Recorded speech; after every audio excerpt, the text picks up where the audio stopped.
Hi అండి, అందరికీ నమస్కారం. ఈ వీడియోలో నేను మీకు ఎంతో రుచికరమైనటువంటి గోంగూర పచ్చి రొయ్యలతో నిల్వ పచ్చడిని అయితే ప్రిపేర్ చేసి చూపిస్తానండి. ఈ పచ్చడి 6 నెలల వరకు మనకి నిల్వ ఉంటుంది. టేస్ట్ అయితే చాలా బాగుంటుంది. ఈ గోంగూర పచ్చి రొయ్యలతో ఈ ఆవకాయ పచ్చడిని అయితే ఏ విధంగా ప్రిపేర్ చేసుకోవాలో ఈ వీడియోలో అయితే చూద్దాం.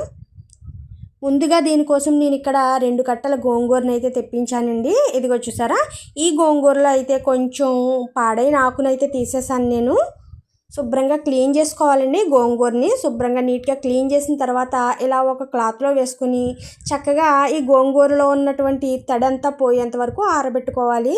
మీరు ఒక క్లాత్ పరిచి ఆరబెట్టినట్టయితే చక్కగా ఆరిపోతుందండి. నేను అలానే ఆరబెట్టాను, మీకు చూపించడం మర్చిపోయాను. నేను ఇలా క్లాత్ పై అయితే చక్కగా ఈ తడంతా పోవాలి ఫస్ట్. ఇదిగో చూసారా, ఇలా ఆకు అయితే తడిగా ఉండకుండా ఇలా పొడిగా వచ్చేటట్లు చూసుకోండి. మ్యాక్సిమం ఎక్కువ క్వాంటిటీలో పెడితే కనుక మీరు నైట్ కనుక ఈ ప్రాసెస్ చేస్తే ఉదయానికి చక్కగా తడంటూ ఉండదండి. చక్కగా ఇలా పొడిగా వచ్చేస్తుంది. ఇక్కడ నేను ఒక 1/2 కిలో రొయ్యల వరకు తీసుకున్నానండి. శుభ్రం చేసిన రొయ్యలను అయితే ఇలా తీసుకున్నాను, నీట్గా క్లీన్ చేసుకుని. వీటిలో అయితే ఇప్పుడు చక్కగా కొద్దిగా పసుపు సాల్ట్ వేసి మొత్తం ఈ పచ్చి రొయ్యలకు పట్టించండి. ఒక్కసారి కొద్దిగా పసుపు వేసుకోవాలి, అలాగే కొద్దిగా సాల్ట్ వేసుకోండి. ఈ రెండింటిని చక్కగా ఇలా పట్టించాలి.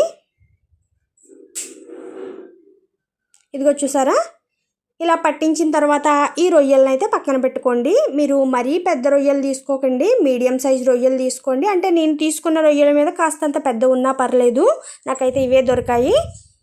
ఇప్పుడు స్టవ్ పై ఒక కళాయి పెట్టుకొని 1/2 స్పూన్ మెంతులు వేసుకోండి. అలాగే 1 స్పూన్ వరకు ఆవాలు వేసుకోవాలి. అలాగే 1 స్పూన్ వరకు జీలకర్ర వేసుకోండి. ఇందులోనే ఒక దాల్చిన చెక్క వేసుకోండి. అలాగే ఒక 5 లవంగాలు వేసుకొని చక్కగా ఇలా డ్రై రోస్ట్ చేయండి. మరీ మాడిపోయినట్టు వేయించొద్దు, లైట్గా వేస్తే సరిపోతుంది. ఇలా వేయించిన తర్వాత స్టవ్ ఆఫ్ చేసి ఒక పళ్ళెంలోకి అయితే తీసుకున్నాను. ఇవి పూర్తిగా చల్లారాలి.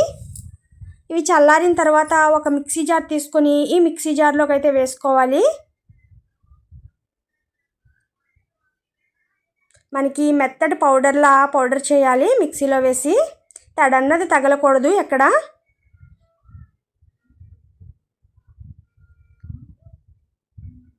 ఇది మిక్సీ పట్టి మీకు చూపిస్తున్నాను చూడండి, ఇలా మెత్తటి పౌడర్గా ఉండాలి.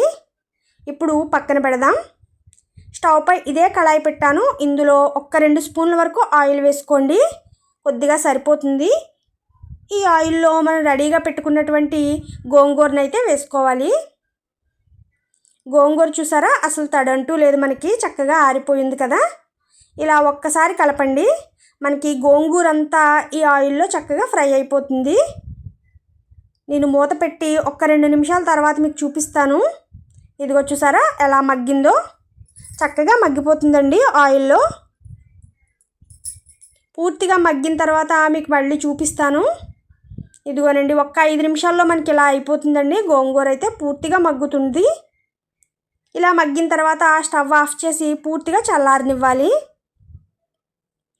పూర్తిగా చల్లారిన తర్వాత ఒక మిక్సీ జార్ తీసుకోవాలి. మిక్సీ జార్లో ఈ గోంగూరను అంతటిని వేయండి.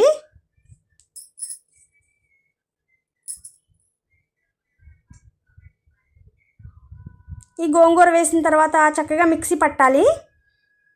ఇదిగో చూసారా, ఇలా మిక్సీ పట్టుకోవాలి. ఇప్పుడు ఆ గోంగూరను అయితే పక్కన పెట్టి ఒక 100 గ్రాముల వరకు అల్లం తీసుకోండి. అల్లం తీసుకొని ఇలా చక్కగా తొక్కంతా చెక్కుకోవాలి.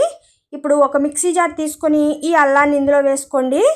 అలాగే 2 వెల్లుల్లిపాయలు తీసుకోండి. మీడియం సైజులో ఉన్నటువంటి వెల్లుల్లిపాయలని రెమ్మలుగా ఇలా తీసుకోవాలి.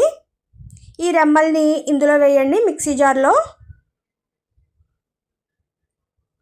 ఇందులోనే కాస్తంత ఉప్పు వేసుకోవాలి. రాళ్ళ ఉప్పు ఉంటే వేయండి, లేదు అంటే సాల్ట్ వేసుకోవచ్చు. వేసుకొని చక్కగా మిక్సీ పట్టాలి. మనకి ఎటువంటి వాటర్ కూడా వేయకూడదు ఇందులో, ఎందుకంటే మనం పెట్టేది నిల్వ పచ్చడి కదా. ఇలా వాటర్ వేయకుండా ఇలా చక్కగా మిక్సీ పట్టండి. చూసారా, మనకి ఉప్పు వేయడం వల్ల ఎంత చక్కగా పేస్ట్గా వచ్చిందో. మనకి అల్లం వెల్లుల్లి పేస్ట్ ఇక్కడ రెడీ అయింది. ఈ పేస్ట్ అంతా మనకి పడదండి, కొద్దిగా వేసుకుంటే సరిపోతుంది, మిగిలింది నిల్వ చేసుకోవచ్చు. ఇప్పుడు స్టవ్ పై కళాయి పెట్టండి. ఈ కళాయిలో కొద్దిగా ఆయిల్ వేయండి. 1 స్పూన్ వరకు ఆయిల్ వేసి మనం రెడీగా పక్కన పెట్టుకున్నటువంటి పచ్చి రొయ్యలను అయితే ఇందులో వేసుకోవాలి. పచ్చి రొయ్యల్లో ఉన్న వాటర్ అంతా ఇంకేంత వరకు స్టవ్ పై ఉంచండి. ఇలా కలుపుతూ ఉండండి. మనకి చక్కగా వాటర్ అంతా బయటకు వచ్చేస్తుంది.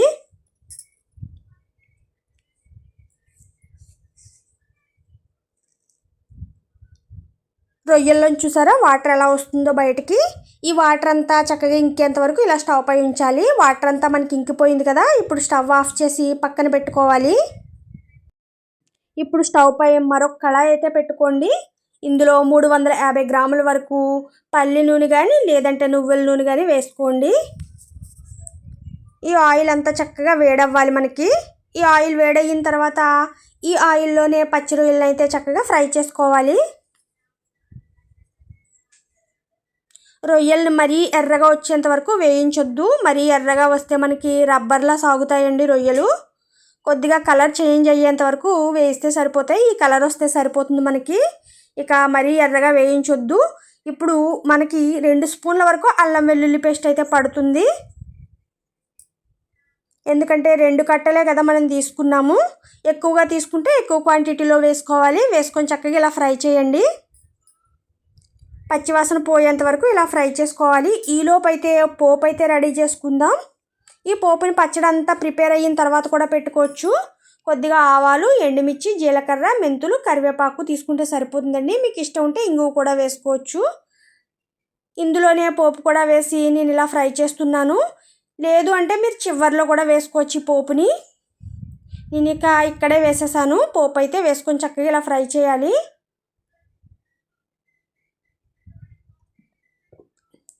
ఇలా ఫ్రై అయిన తర్వాత మనం రెడీగా పెట్టుకున్నటువంటి గోంగూరను అయితే వేసుకోవాలి. గోంగూర అంతటిని కూడా ఈ పచ్చి రొయ్యల్లో కలిసేలా ఇలా మిక్స్ చేయండి.